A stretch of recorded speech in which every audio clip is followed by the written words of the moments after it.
வணக்க மக்களே, நாம் இந்த ஆரோக்கியமான எச்சரிக்கையான பதிவில் புற்றுநோய்க்கான ஆரம்ப கட்ட ஒரு சில அறிகுறிகளை பற்றி தெரிஞ்சுக்க போகிறோம். புற்றுநோய் ஒரு ஒரு தீவிரமான நோய். ஆனால் புற்றுநோயை அதனுடைய ஆரம்ப கட்டத்திலேயே அறிந்து கொள்வதன் மூலமாக நம்மால் அதை குணப்படுத்த முடியும். சில அறிகுறிகள் மட்டும்தான் பார்த்தோம்னா பொதுவான அறிகுறிகளாக இருக்கும். சில நேரங்களில் சின்ன அறிகுறிகள் கூட புற்றுநோய்க்கான பெரிய அறிகுறிகளாக இருக்கலாம். அது இருந்தே தான் ஆக வேண்டும் அப்படின்றது அவசியம் கிடையாது. ஸோ இந்த ஆரம்ப கட்ட அறிகுறிகள் நம்ம தெரிஞ்சுக்கிறதன் மூலமாக புற்றுநோய் பரவாமல் நம்ம தடுக்க முடியும். அந்த ஆரம்ப கட்ட அறிகுறிகளை பற்றி தெரிஞ்சுக்குவோம். அதை பற்றி பார்க்குறதுக்கு முன்னாடி இந்த வீடியோவுக்கு மட்டும் ஒரு லைக் கொடுத்துட்டு இந்த தகவலை உங்களுக்கு தெரிஞ்சவங்களுக்கும் ஷேர் பண்ணிவிடுங்க. ஏன்னா இது அவங்களுக்கும் பயனுள்ளதாக இருக்கக்கூடிய ஒரு ஆரோக்கியமான எச்சரிக்கையான பதிவு தான். இது போன்ற அப்டேட்ஸ்கள் நீங்கள் தொடர்ந்து பார்க்குறதுக்கு நம்மளுடைய ஹெல்த் நியூஸ் தமிழ் சேனலை மறக்காமல் சப்ஸ்கிரைப் பண்ணி வச்சுக்கோங்க. பக்கத்தில் இருக்கக்கூடிய பெல் பட்டனையும் கிளிக் பண்ணி ஆல் அப்படின்ற ஆப்ஷனையும் செட் பண்ணி வச்சுக்கிட்டீங்க அப்படின்னா நான் போடக்கூடிய எல்லா அப்டேட்ஸும் உங்களுக்கு நோட்டிஃபிகேஷனோட அடிக்கடி சேரும். சரி வாங்க மக்களை, இப்போ வீடியோக்குள்ளே போடலாம். எடை குறைதல் இந்த அறிகுறி உங்களுக்கு இருக்க ஆரம்பிக்கும். அதாவது உங்களுடைய உடல் எடையானது வழக்கத்திற்கு மாறாக மிகவும் வேகமாக குறைவதை உங்களால் பார்க்க முடியும். இது எப்போ அப்படின்னா நீங்கள் எந்த விதமான எடை குறைப்பு நடவடிக்கையும் மேற்கொள்ளாமல் இருக்கீங்க அப்படின்னா தான் இந்த உடல் எடை குறைப்பு உங்களுக்கு ஏற்படுது. அப்படின்னா இது புற்றுநோய்க்கான அறிகுறியாக ஆரம்ப கட்ட அறிகுறியாக கூட பார்க்கப்படுதுன்றது நீங்கள் தெரிஞ்சுக்கோங்க. ஸோ ஜஸ்ட் இந்த அறிகுறியும் இருக்கலாம் அப்படின்றத குறிப்பிடுறாங்க. இருந்தே தான் ஆக வேண்டும் அப்படின்றது அவசியம் இல்லை. இப்போ நீங்கள் எந்த விதமான டயட்டும் மேற்கொள்ளாமல் ஃபுட்ஸ் எல்லாம் எதுவுமே எடுத்துக்கொள்ளாமல் இருக்கீங்க அப்படின்ற போது உங்களுடைய வெயிட் குறைய ஆரம்பிக்கலாம். ஆனால் அதுவுமே இல்லை, நீங்கள் எந்த விதமான எடை குறைப்பு நடவடிக்கைகளையும் மேற்கொள்ளாமல் இருக்கும் போதே இந்த மாதிரியான அறிகுறிகளை சந்திக்கிறீங்கன்னா நீங்கள் எச்சரிக்கையாக இருக்கணும். இது கணையம் சார்ந்த புற்றுநோய், வயிறு, உணவு குழாய் அல்லது நுரையீரல் போன்ற பகுதிகளில் புற்றுநோய் உருவாவதற்கான அறிகுறியாக இருக்கலாம். நீங்கள் மருத்துவரை அணுகி சோதனை செய்து கொள்வது நல்லது. உடலில் வீக்கம் அல்லது கட்டி ஏற்படுதல் புற்றுநோய்க்கான அறிகுறியாகவும் பார்க்கப்படுது. உடலில் ஏதாவது ஒரு பகுதியில் வீக்கம் அல்லது கட்டி ஏற்பட்டால் அதை கண்டுகொள்ளாமல் நம்ம புறக்கணிக்க கூடாது, விட்டுறக்கூடாது. வயிறு பகுதி, மார்பகம் போன்ற இடங்களில் கூட கேன்சர், அந்த புற்றுநோய் காரணமாக கூட கட்டிகள் ஏற்படலாம் அப்படின்றத குறிப்பிடுறாங்க. எனவே இந்த மாதிரியான கட்டிகள் உங்களுக்கு நீண்ட நாட்களுக்கு இருக்கு அப்படின்னா உடனே மருத்துவர் அணுகி அது மற்ற நமக்கு ஏதாவது பிரச்சனையா அல்லது கேன்சர் சார்ந்த அறிகுறி தானா அது அப்படின்றத நம்ம சோதனை பண்ணிக்கிறது நமக்கு நல்லது. அதுக்கான சிகிச்சை எடுத்துக்கிட்டோம் அப்படின்னா எந்த பிரச்சனையும் இல்லாமல் நலமோடு இருக்கலாம். தொடர்ந்து இருமல் நமக்கு இருக்கு அப்படின்னா அதுவும் புற்றுநோய்க்கான அறிகுறியாக கருதப்படுது. அப்போ தொடர்ந்து இருமல் இருக்கிறது அப்படின்றது பல நோய்க்கான அறிகுறியாக இருக்கலாம். மார்பில் அதிகமாக சளி இருந்தால் கூட தொடர்ந்து இருமல் ஏற்படலாம். ஆனால் நமக்கு 3 வாரத்தில் ஆரம்பித்து 4 வாரம் வரைக்கும் நமக்கு தொடர்ந்து இந்த மாதிரி இருமல் பிரச்சனை இருக்குது அப்படின்னா அது மோசமான ஒரு நோய்க்கான ஆரம்ப கட்ட பொதுவான அறிகுறியாக இருக்கலாம். தொடர்ந்து இருமல், சளியுடன் கூடிய ரத்தம் வெளியேறுதல், அப்புறம் சுவாசிக்கிறதுல சிரமம் ஏற்படுது, இந்த மாதிரியான பிரச்சனைகள்லாம் நுரையீரல் புற்றுநோய்க்கான அறிகுறியாக இருக்கலாம்.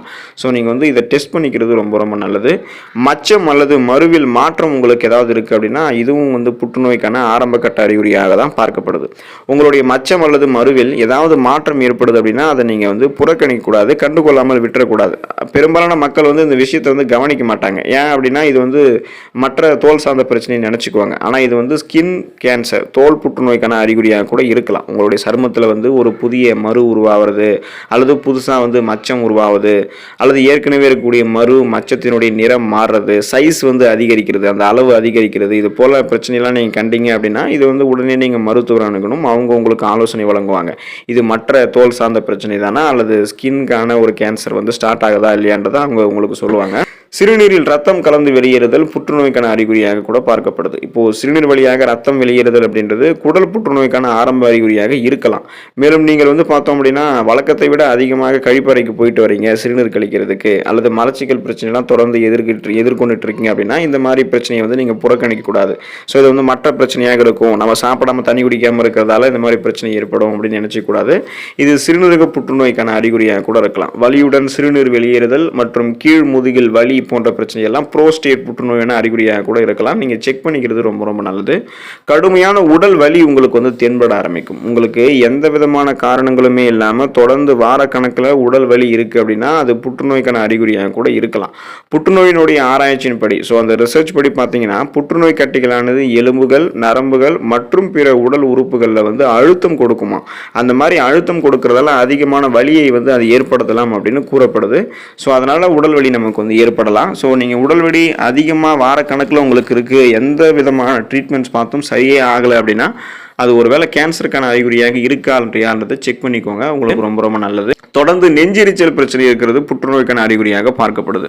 நம்ம தொடர்ந்து மார்பில் எரிவது போன்ற உணர்வுகளை உணர்ந்தோம் அப்படின்னா சில சமயங்களில் அது கேன்சருக்கான அறிகுறியாக கூட இருக்கலாம். வயிறு அல்லது தொண்டை புற்றுநோய்க்கான அறிகுறியாக இது இருக்கிறதுக்கு வாய்ப்பு இருக்குது.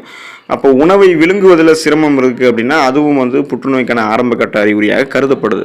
உணவை உண்ணும்போது வலி ஏற்படுறது அல்லது உணவை விழுங்குவதில் சிரமம் ஏற்படுவது, உணவு மீண்டும் மீண்டும் தொண்டையில் போயிட்டு சிக்கிக்கிறது, இது அனைத்துமே வந்து உணவு குழாய் புற்றுநோய்க்கான அறிகுறியாக இருக்கும். இந்த அறிகுறிகள் தொடர்ந்து உங்களுக்கு ஏற்படுது அப்படின்னா நீங்கள் உங்களுடைய மருத்துவரை அணுகுவது நல்லது. ஸோ அவங்க உங்களுக்கு ஆலோசனை வழங்குவாங்க.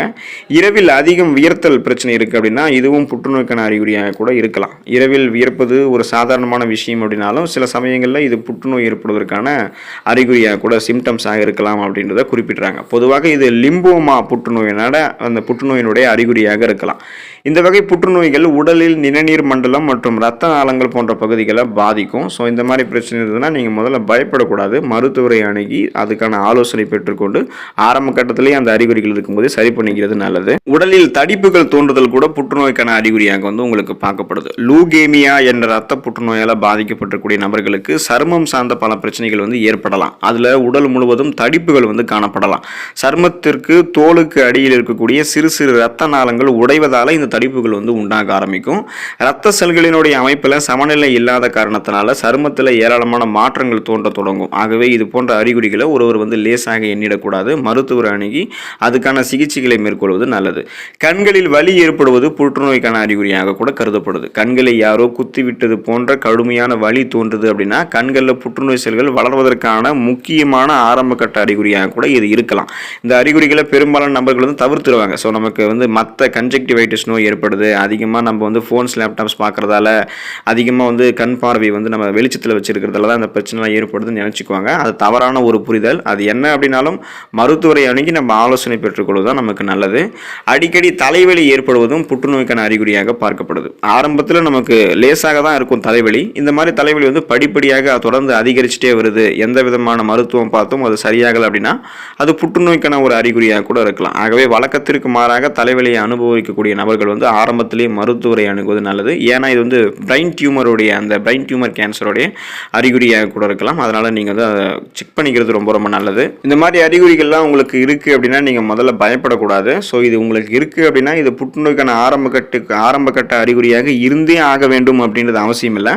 ஆனால் அரிதிலும் அரிதாக சில சந்தர்ப்பங்களில் இதெல்லாம் புற்றுநோய்க்கான அறிகுறியாக இருக்கும் பொழுது நீங்கள் இதை வந்து சந்திச்சிங்கன்னா நீங்கள் வந்து உதாசீனப்படுத்தாமல் இதுக்கான சரியான நடவடிக்கையை வந்து மேற்கொள்ளணும். மருத்துவர் அணுகி சிகிச்சை பெற்றுக்கொள்ளணும். ஏன்னா 50 ஆண்டுகளுக்கு முன்னாடி புற்றுநோய் அப்படின்னு சொன்னாலே அது ரத்த புற்றுநோய் தான் அப்படின்னு நம்பிக்கிட்டு இருப்பாங்க. ஆனால் புற்றுநோயில் ஏராளமான டைப்ஸ், அந்த வகைகள் வந்து கேன்சரில் இப்போ வந்துடுச்சு. குறிப்பாக வந்து தோல் பகுதிகளில் புற்றுநோய் ஏற்படுவது, மார்பகம் சார்ந்த பகுதிகளில் புற்றுநோய் ஏற்படுவது, விதைப்பை, பெருங்குடல், சிறுநீரகம், நுரையீரல், வாய் புற்றுநோய், கல்லீரல் புற்றுநோய், கர்ப்பப்பை புற்றுநோய், கர்ப்பப்பை வாய் புற்றுநோய் அப்படின்னு பலவிதமான டைப்ஸ் வந்து கேன்சரில் இருக்குது. ஸோ நம்ம எச்சரிக்கையாக இருக்க வேண்டியது அவசியம். இது எல்லாத்துக்குமே தனித்தனியாக அறிகுறிகளும் இருக்குது, பொதுவான ஒரு சில அறிகுறிகளும் இருக்குது. ஸோ நாம் பார்த்தது வந்து பொதுவான ஆரம்ப கட்ட அறிகுறிகள் தான். இந்த அறிகுறிகள் இருக்கும்பொழுதே நீங்கள் மருத்துவரை சந்தித்து அதுக்கான சிகிச்சை பெற்றுக்கொள்வது நல்லது. ஆரோக்கியமாக இருங்க, நலமோடு வாழுங்க. அடுத்த பதிவில் மறக்காமல் சந்திப்போம். நன்றி மக்களே.